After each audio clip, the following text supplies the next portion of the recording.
Assalamualaikum warahmatullahi wabarakatuh. Jumpa lagi bersama saya Adi di channel Ngulik Sejarah. Dan pada video kali ini saya akan kembali lagi membacakan suatu kisah misteri. Kali ini masih tetap berjudul Ritual Tumbal Tali Perawan. Kali ini memasuki part yang kelima ya teman-teman. Jadi untuk kalian yang belum menonton part sebelumnya, saya sarankan untuk kalian menontonnya terlebih dahulu, agar kalian mengerti keseluruhan alur ceritanya dari awal sampai akhir nanti. Cerita kali ini masih ditulis oleh Manavila, yang nantinya kalian juga bisa mengunjungi tweet beliau secara langsung. Yuk, daripada kita lama-lama, daripada kita penasaran bagaimana kelanjutan ceritanya, mari kita langsung saja menuju ke kelanjutan ceritanya. Perhatikan baik-baik karena ceritanya akan segera saya mulai.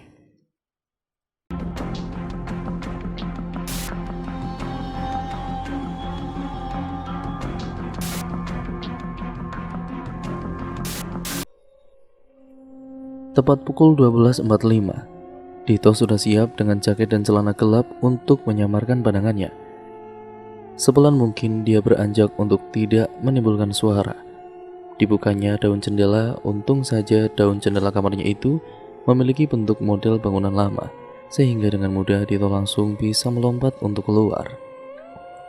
Ditutupnya jendela kamarnya, dan kemudian berjalan membungkuk saat melewati kamar Pak Ade dan Bude Ijah. Dito berhenti.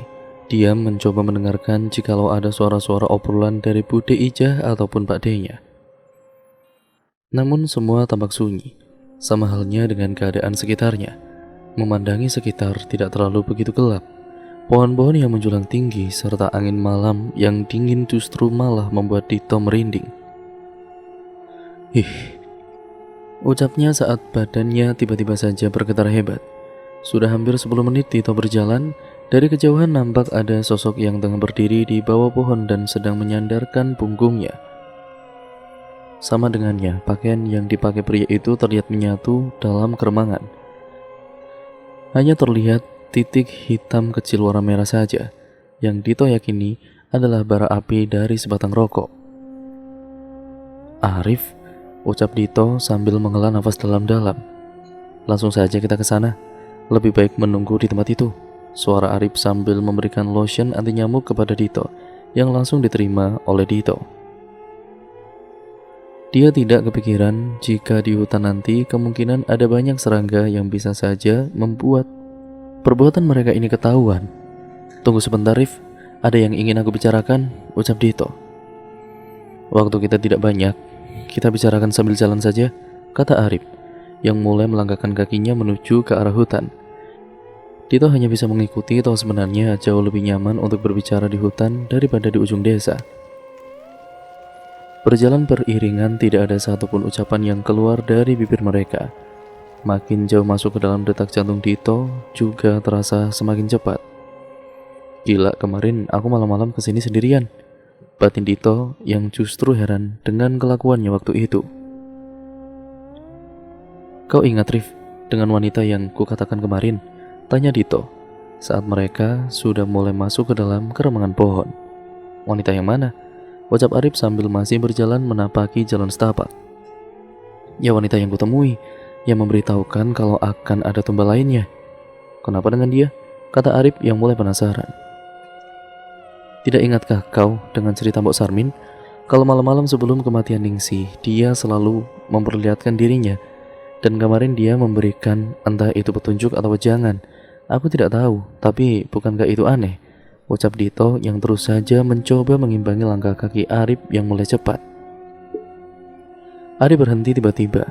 Nampak sekali dari raut wajahnya dia sedang memikirkan sesuatu. Benar, ada yang aneh. Kenapa tidak terpikirkan olehku ya? Ucapnya. Benar kan? Aku hanya berpikir kalau wanita itu tahu sesuatu. Aku tidak tahu apakah saat dia berada di depan rumah Ningsih sedang memberikan peringatan atau justru sedang menandainya, ucap Dito. Kalau dia sedang menandai sesuatu dan menampakkan dirinya ke seseorang, bisa dibilang orang itu jadi tumbal selanjutnya. Begitu maksudmu? Tanya Arif. Dito tersenyum kecut mendengar pertanyaan Arif. Dia tidak menyadari kalau buah pemikirannya justru mengantarkan kepada pertanyaan baru. Beberapa kali Dito melihat wanita itu langsung bertemu dengannya langsung. Aku hanya bisa berpikir kalau wanita itu adalah kunci dari semua keruwetan ini. Dito lirih. Kita pikirkan itu nanti, Dit. setelah kita melewati malam ini, ucap Arif yang kemudian mulai berjalan kembali.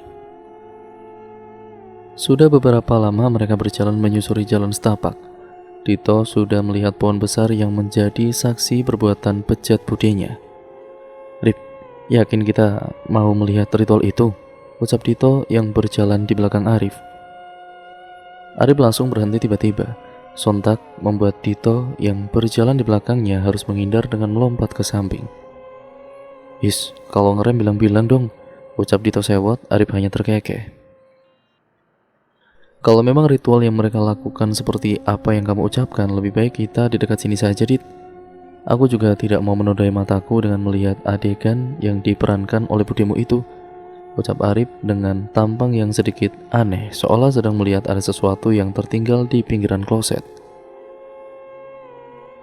Aku bilang juga apa, Arif, ucap Dito yang langsung mengedarkan pandangannya ke sekeliling.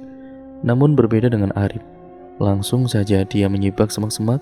Arif terus saja berjalan menuju ke dalam keremangan pepohonan. Dito tidak langsung mengikuti, ada perasaan untuk menunggu. Sekali lagi dia mengedarkan pandangannya, beberapa kali menatap ke arah jalan yang barusan dia lalui, takut-takut kalau ada orang yang sedang berjalan ke arah mereka. Namun saat dia melihat ke arah pohon, tiba-tiba saja ada sekelebat kain putih yang lewat beberapa meter di depannya. Bulu-bulu halus yang ada di tubuh Dito langsung meremang hebat. Tanpa pikir panjang, Dito langsung melompat dan berlari menuju ke arah Arif yang sudah beberapa meter jauh di depannya. Ngapain lari-lari? Ucap Arif keheranan. Ada kain terbang, Rif. Udahlah, mendingan pulang aja, ucap Dito ketakutan. Napasnya masih memburu, jantungnya berdetak begitu cepat. Bahkan keringat mulai membanjiri tubuhnya. Udah, tenang aja. Dari tadi aku juga melihat mereka kok. Lihat saja di belakangmu, ada pocong dengan kain lusuh. Mukanya banyak sekali koreng dan mengeluarkan belatung. Belum lagi baunya, coba aja kalau tidak percaya, ucap Arif dengan muka polos. Bangsat kamu, Rif, ucap Dito yang langsung saja menempelkan badannya dekat-dekat dengan Arif. Melihat itu justru Arif hanya terkekeh. Memang benar sedari masuk ke dalam hutan dia sudah melihat penunggu yang ada di sini. Seketika Arif menyenggol Dito dan memberikan gestur tangan di atas bibirnya, jelas memintanya untuk diam.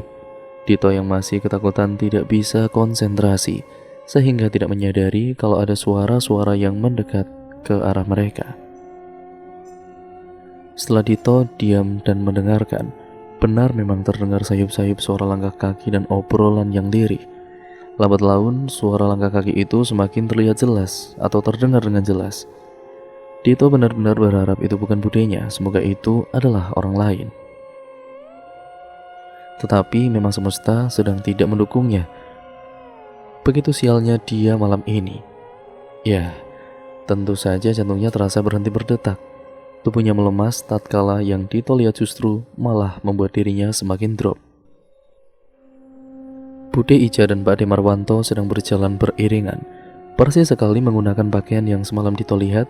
Ingin rasanya Dito keluar dari tempat persembunyiannya dan melabrak mereka secara langsung. Tapi tidak ada keberanian untuk melakukan itu, justru rasa penasaran dalam hatinya membuncah semakin kuat. Ingin sekali Dito mengetahui apa yang akan dilakukan dua orang keluarganya ini. Sudah, Bu, di sini saja, Bu. Sudah kamu pastikan kan tidak ada yang mengikuti kita? Ucap Pak De Marwanto dengan lirih. Sudah, Pak. Tapi sebelum kesini sudah ibu cek semua orang rumah sudah pada tidur, ucap Bude Ica. Kejadian selanjutnya Pak De Marwanto mulai membakar kemenyan dan dupa. Telinga Dito sungguh terasa menderu, emosinya benar-benar meluap. Orang yang dia hormati bersekutu dengan iblis, sungguh menjijikan. Terlihat kini Pak De dan budenya tengah bersimpuh. Dia mengeluarkan sesuatu yang tidak bisa Dito lihat dengan jelas. Nyai, aku datang lagi. Ku persembahkan darah ayam hitam ini untukmu, ucap Pak De Marwanto dan meminum sesuatu dari sebuah wadah yang ia pegangi. Muak dengan apa yang dia lihat, Dito langsung menundukkan pandangannya. Entah apa yang terjadi, tubuh Arif tiba-tiba nampak sekali. Raut wajah Arif yang begitu panik. Kepala Arif bergerak dengan cepat menoleh ke arah belakang. Ada apa? Ucap Dito pelan. Ayo pergi, ucap Arif yang langsung saja menarik tangan Dito. Tidak bisa langsung bergerak cepat, mereka berdua mengendap-endap layaknya seorang maling. Terus saja berjalan menembus semak-semak belukar.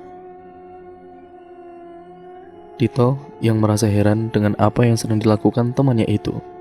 Ada orang lain di sana, selain kita berdua, ucap Arif saat sudah jauh dari pohon besar tempat Pak Ade dan Bude sedang melakukan ritual. Kita pulang, jangan sampai ada yang melihat.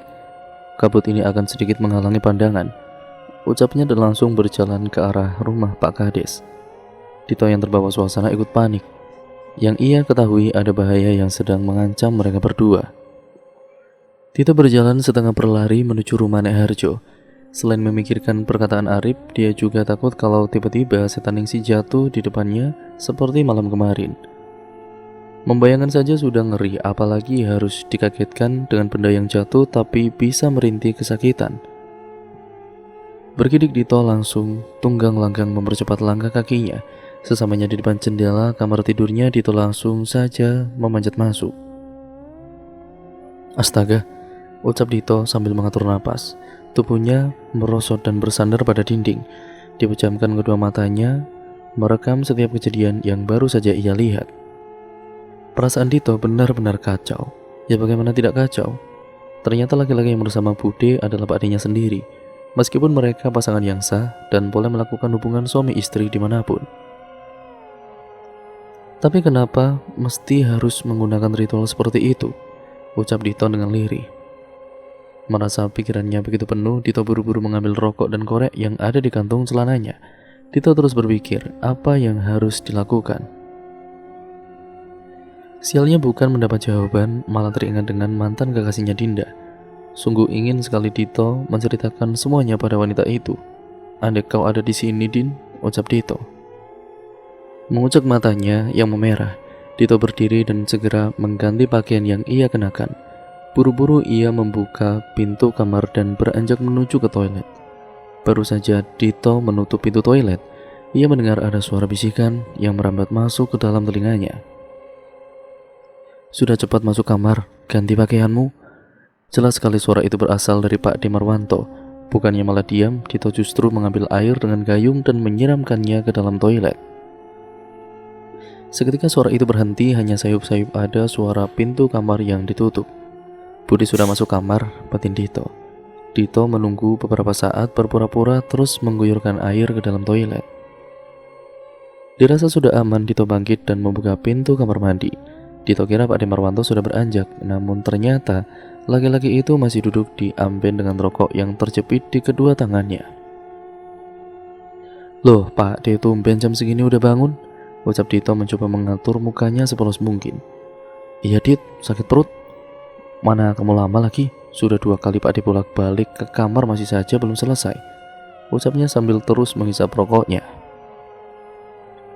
Waduh maaf Pak De, sakit perut, mungkin ya karena sambal buatan Nek tadi sore. Ucap Dito sambil mengatur mukanya tampak seolah sedang merasakan perih di perutnya. Dito sebenarnya tahu kenapa Pak D-nya menghisap rokok begitu sering. Jelas dia sedang menyamarkan bau amis dari darah ayam yang dia minum. Menahan mual, Dito segera pamit dan beranjak menuju ke kamarnya. Dito terbangun dengan keadaan yang benar-benar masih lelah. Menggeliat, dilihatnya jendela kamar juga sudah ada yang membuka. Nampak jelas di luar sedang mendung. Dit, bangun makan dulu. Terdengar suara Nek Harjo yang mengetuk-ngetuk pintu kamar Dito, dan dia menengok ke arah jam dinding. Ternyata sudah sore hari. Berarti Dito sudah tidur hampir 12 jam lebih. Namun entah kenapa matanya masih terasa begitu lengket. Iyo Nek, sebentar lagi, sahut Dito dengan masih menggeliat meregangkan tubuhnya. Beranjak diambilnya gelas yang masih terlihat penuh. Tenggorokannya begitu kering. Dalam beberapa detik saja air itu sudah habis ditenggak oleh Dito. Tidak mau diminta 2 kali, Dito segera menuju ke arah dapur. Sejenak dia tertegun saat melewati jendela kamarnya. Suasana di luar begitu sepi dan tenang.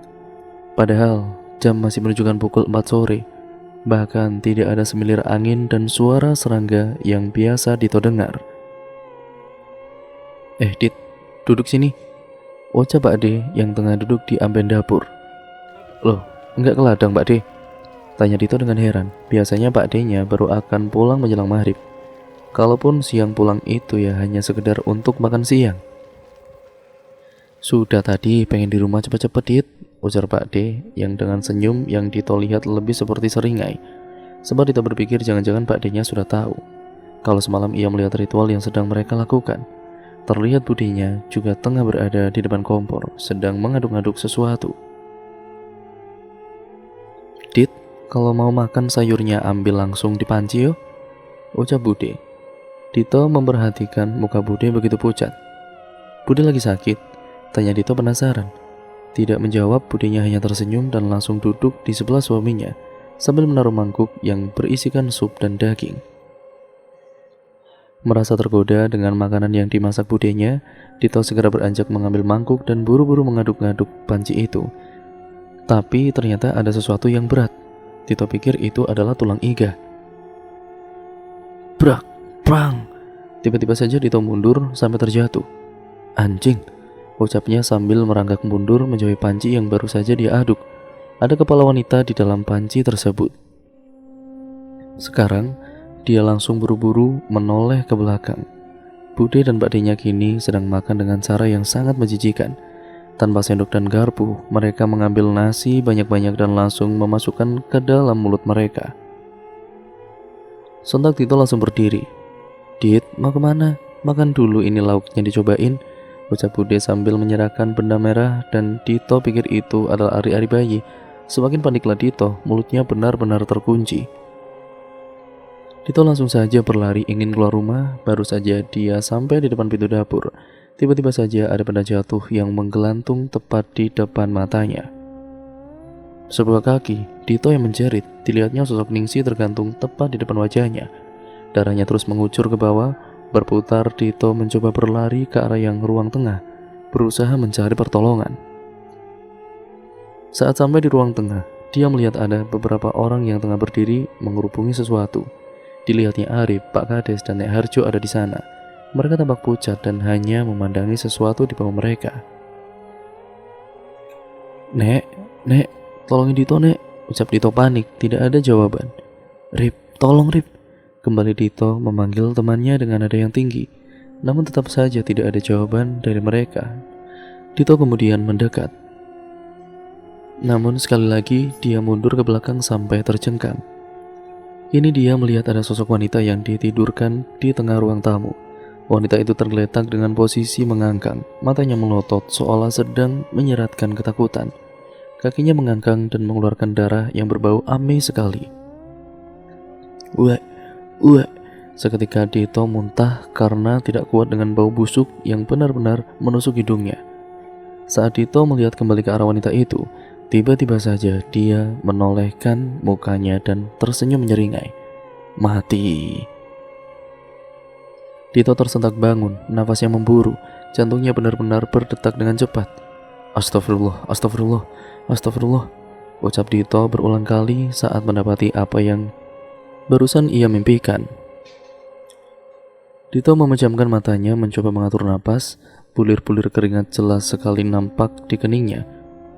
Bajunya sudah basah kuyup sampai membekas di atas spray yang ia tiduri. Membuka mata ternyata masih pukul 6 pagi, yang berarti dia hanya tertidur sekitar 1 jam saja. Kemudian terdengar getar suara HP yang ada di meja mengganggu pendengaran Dito. Seketika dia langsung menyambar HP tersebut. Sekalian ingin menanyakan kepada Arif apakah bisa bertemu dengannya siang ini. Dilihatnya beberapa notifikasi yang berasal dari orang tuanya, menanyakan kabar dan kapan segera pulang ke kota.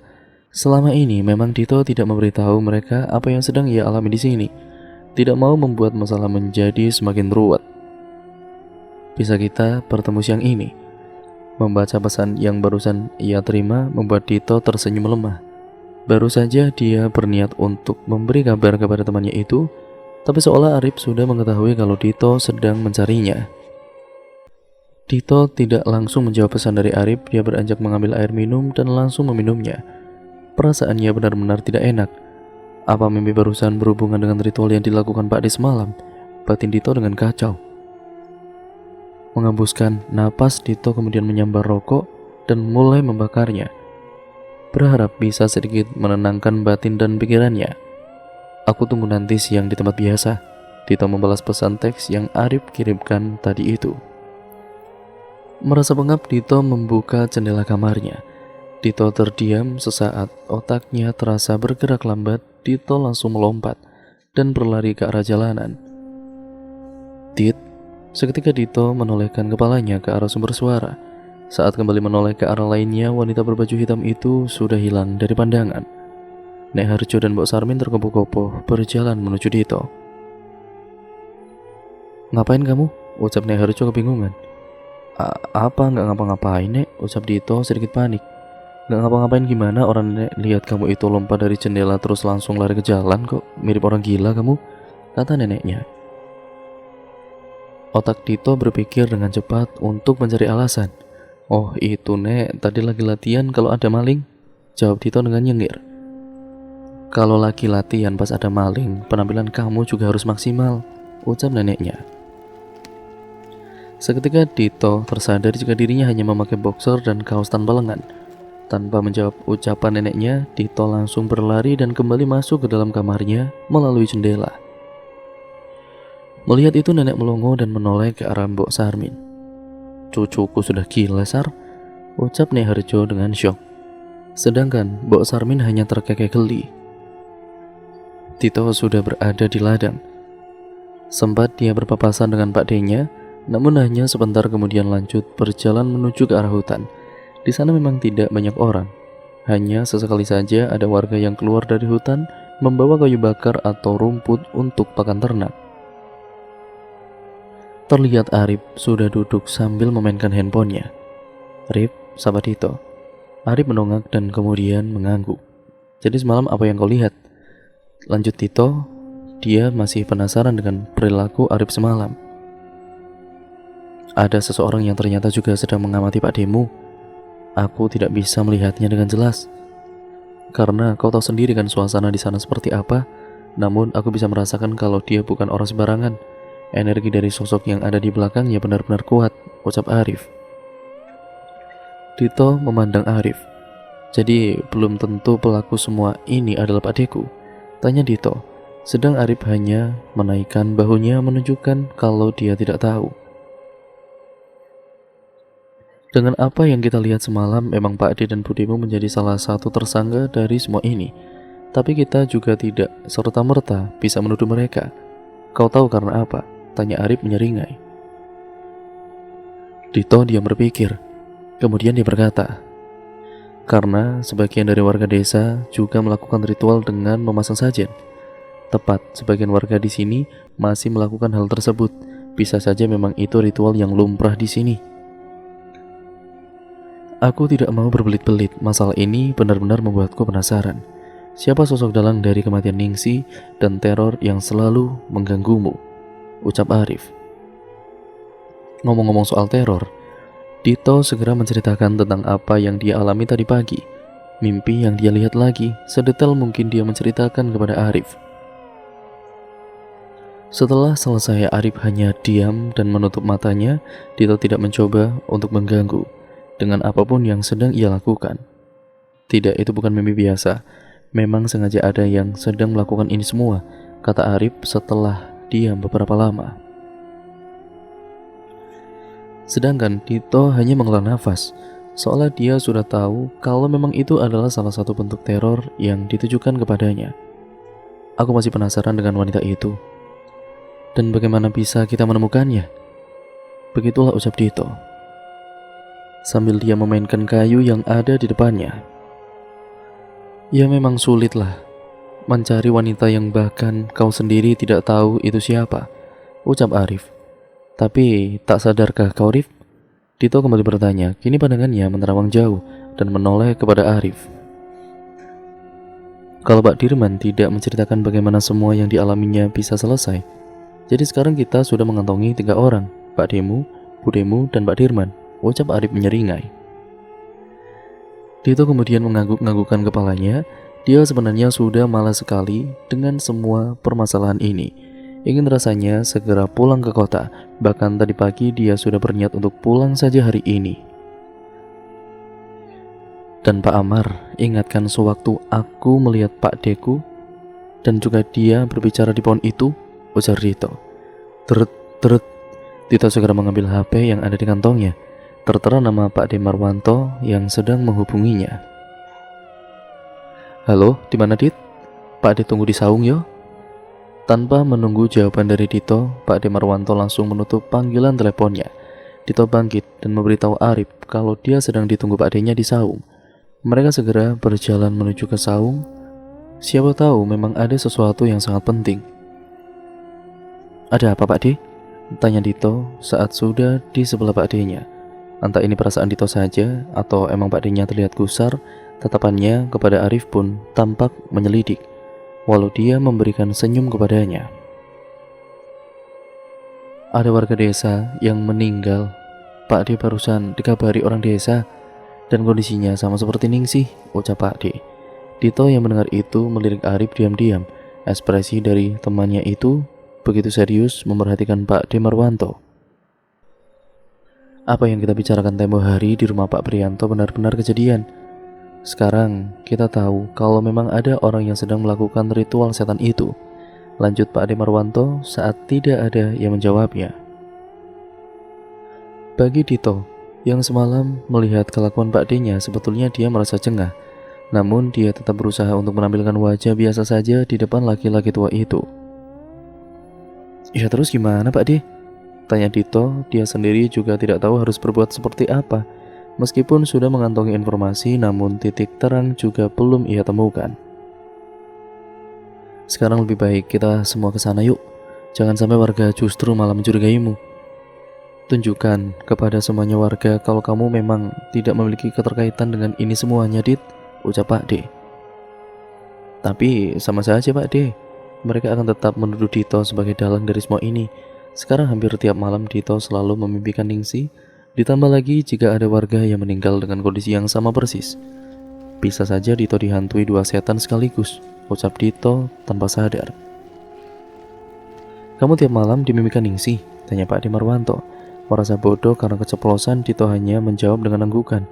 Sedang Arif terlihat memijat-mijat pelipisnya. Dito tahu dia sedang merutuki kebodohan Dito. Ya kenapa kamu gak bilang sama Pak D? Pak D pikir semua ini sudah selesai. Sudah tidak diganggu lagi semenjak budemu kesurupan, secara Pak De Marwanto. Sekali lagi otak Dito berpikir cepat untuk mencari alasan. Dito cuma tidak mau Pak D kepikiran itu saja kok, jawab Dito polos dengan menampilkan mimik wajah merasa bersalah. Kalau kamu kenapa-napa, bisa saja Pak D yang dibunuh bapakmu, Dit. Kamu tahu kan dia orangnya seperti apa, walau dia adik kandung Pak D, ucap Pak D-nya. Sedangkan Dito hanya menunduk, tidak mau melihat mata laki-laki di depannya. Ya sudah, lebih baik kita ke sana. Rif, itu kamu tolong ya, hubungi Pak Demu nanti untuk segera pergi ke gubuk dekat sungai yo, pintanya sambil beranjak berdiri. Arif mengangguk dan langsung mengeluarkan handphone miliknya. Mereka berjalan menuju desa, kali ini menuju ke arah bawah. Yang Dito tahu di sana ada sebuah sungai. Sedari kecil Dito tidak pernah diizinkan untuk pergi ke tempat tersebut. Karena memang ada rumor yang menyebutkan kalau di sana terdapat sosok makhluk yang sering menculik manusia. 15 menit mereka berjalan, nampak orang-orang juga mulai berdatangan ingin tahu dengan melihat kondisi mayat yang ditemukan. Pak D menceritakan kalau tadi sewaktu di ladang dia mendapat kabar dari Pak Amar kalau ada jasad wanita di gubuk dekat sungai. Setelah mendapatkan informasi secara detail, langsung saja Pak D menelepon Dito untuk segera menemuinya. Di depan mereka sudah banyak orang yang bergerombol. Beberapa berbisik-bisik dengan seru mengenai jasad yang mereka temukan. Dito belum melihat secara jelas mayat perempuan itu. Beberapa kali Pak D meminta untuk para warga segera menyingkir terlebih dahulu agar dia bisa melihat kondisi mayat tersebut. Hingga saat kain yang menutupi mayat wanita itu dibuka, hampir saja Dito terjatuh mundur, matanya membulat seketika dengan apa yang dia lihat. Wajah wanita itu, ia melihatnya tadi pagi, kepala yang ada di dalam sup panci milik budenya.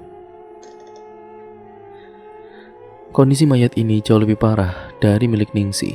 Mungkin sudah beberapa hari dia meninggal, jasadnya sudah mulai membiru dan memunculkan aroma busuk yang memuakan. Belum lagi darah yang sudah mengering dan gumpalan daging yang mirip sekali dengan janin yang sudah dikerubungi semut. Lutut Tito serasa lemas seketika. Ia berjalan menjauh, tidak kuat dengan apa yang dia lihat itu. Kita terlambat, Dit. Kita harus segera menemukan wanita itu.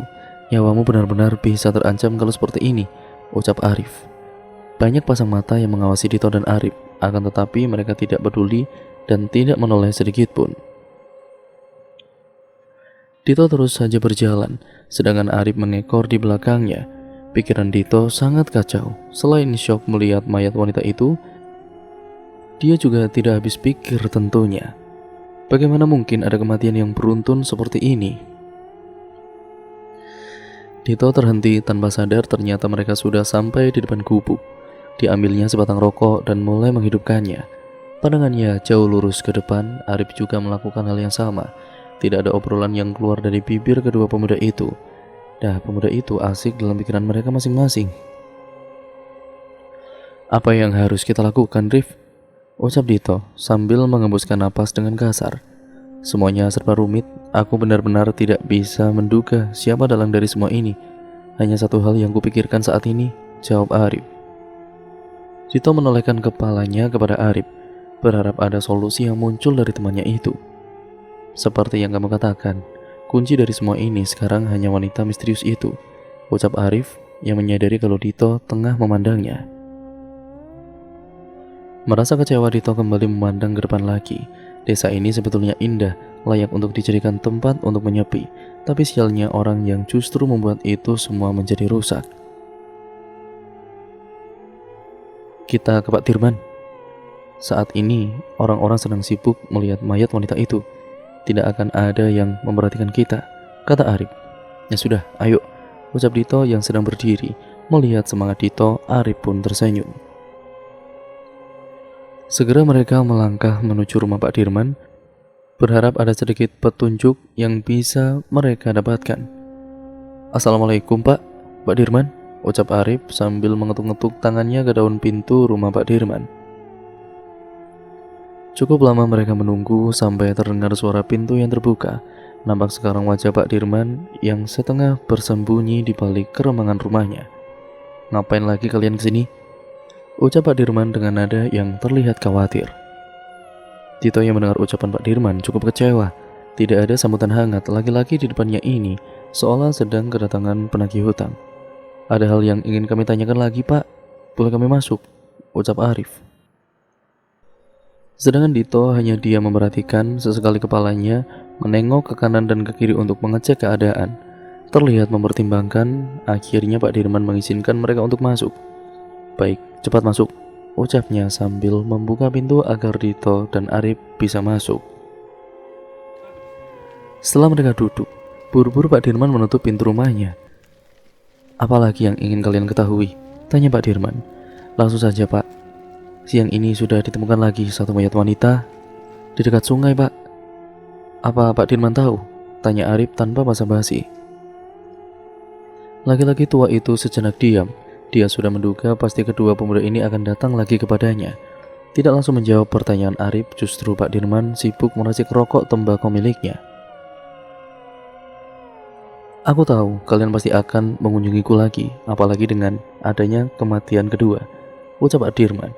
Jadi Pak Dirman juga sudah menduga kalau akan ada kematian lagi, sambar Arif cepat. Tidakkah kau ingat dengan apa yang kuceritakan? Aku ini kan pernah merasakan apa yang temanmu rasakan sekarang, dan jauh lebih baik. Kau, Pak Dirman tiba-tiba saja menunjuk Dito.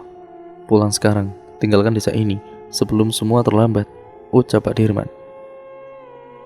Tidak bisa semudah itu, dia sudah ditandai, ucap Arif dengan nada yang tegas dan jelas. Dito kaget dengan apa yang Arif sampaikan. Apa yang Arif ketahui sedangkan dia tidak. Sampai dengan tegas dia mengatakan kalau Dito tidak boleh pergi dari desa ini begitu saja. Pak Dirman dan Arif saling ngotot. Tunggu, apa maksudnya aku sudah ditandai? Tukas Dito mendengar itu, sontak Arif dan Pak Dirman menoleh ke arah Dito. Cukup lama mereka memandangi Dito. Pak Dirman seketika menyeringai, sedang Arif menghela nafas dalam-dalam. Tidak ingatkah kau, waktu pertama kali kau bertemu denganku itu di bus, saat kau memimpikan sesuatu yang buruk, ucap Arif. Dia kemudian terkaget-kaget. Dia lupa pernah memimpikan sosok Dinda yang memintanya untuk pulang. Aku masih belum mengerti, tolong jelaskan, ucap Dito memohon. Nanti akan kujelaskan, sekarang yang terpenting kita dengarkan dulu cerita dari Pak Dirman. Bagaimana caranya dia bisa lolos dari semua ini, ucap Arif. Sudah seberapa banyak yang kamu tahu anak muda, ucap Pak Dirman. Arif menyeringai mendengar pertanyaan Pak Dirman, sesuatu yang belum pernah Dito lihat sejak dia mengenalnya. Orang ini juga berbahaya, batin Dito. Jika memang bukan dirimu dalang dari semua ini, tolong ceritakan kepada kami apa yang kau ketahui, Pak, ujar Arif lunak. Kalau tujuan kalian mencari tahu bagaimana menghentikan semua ini, aku tidak tahu, dan aku sama sekali tidak bisa membantu. Semua teror itu aku juga mengalaminya. Anak kandung yang kubesarkan menghantui bapak dan ibunya sendiri dengan kondisi yang mengenaskan, kata Pak Dirman. Sekarang nampak sekali ada guratan kemarahan dalam wajah tuanya. Tidak, kami hanya ingin tahu saja bagaimana semua ini selesai, ucap Arif yang masih terus menatap laki-laki tua di depannya. Cukup lama mereka terdiam. Dito sendiri tidak berusaha mendesak, biarlah Pak Dirman mempertimbangkannya. Dan cerita pun akhirnya berlanjut lagi ke part yang selanjutnya ya teman-teman. Jadi untuk kalian yang penasaran bagaimana kelanjutan ceritanya, kalian tetap stay tune terus di channel ini. Jangan lupa like, comment, dan share ya teman-teman. Jangan lupa untuk kalian nyalakan tombol lonceng notifikasinya dan juga subscribe juga channel ini. Karena dengan itu kalian tidak akan ketinggalan video terbaru selanjutnya dari channel ini dan juga kelanjutan dari cerita ini. Sekian dan terima kasih, kurang lebihnya mohon maaf ya teman-teman. Video ini saya akhiri. Wassalamualaikum warahmatullahi wabarakatuh.